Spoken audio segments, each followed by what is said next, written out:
Hello and welcome. In this video, I'm going to show you how to do the braided crochet stitch.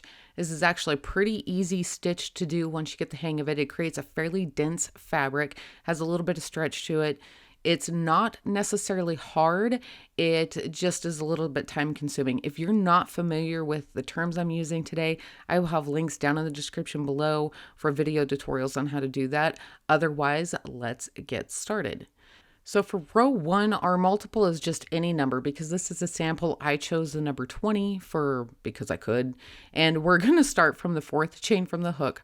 That loop on your hook never counts as a stitch, so we'll count down to the 4th chain.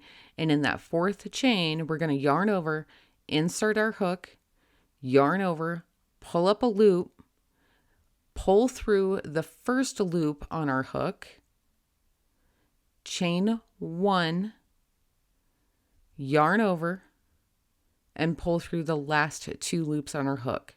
So let's do that again.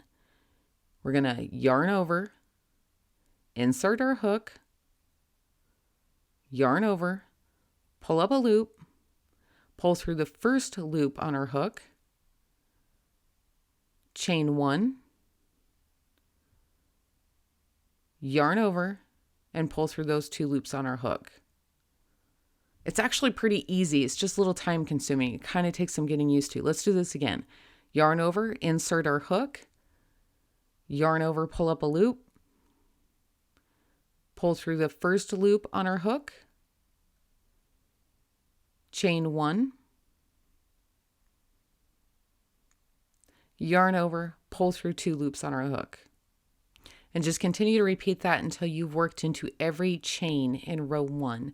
Now we're going to talk about row 2 and changing color at the same time. This is really easy, so there was really no reason for me to kind of split this up into 2 separate segments.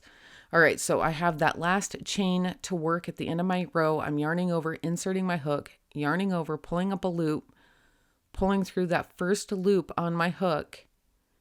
Chain 1, I have the 2 loops on my hook. I can yarn over and pull through 2 and continue to keep working, or I can change color, which is what I'm going to do now. So I'm draping my new color across my hook and pulling it through those last 2 loops to finish out that braid stitch. Now I will chain 3 and turn. And then I'll continue to work this stitch all the way across the row. And at this point, you're just going to follow along with whatever pattern you might be following along with. That's pretty much all there is to it. This is actually just a really fun stitch to work. Again, it's a little time consuming. It takes a little bit of getting used to, but it's really fun. It has this really great braided look to each of those stitches, which I think is really awesome. They're nice clean rows, nice and straight, but it has that really fun braided look. And that's all there is for me today, folks. If you missed anything, feel free to go back and rewatch. I will have a link down in the description below for written instructions for the braided crochet stitch, as well as links to any patterns featuring this stitch in the Ruby Gray shop. Thanks so much for stopping by. Love your face.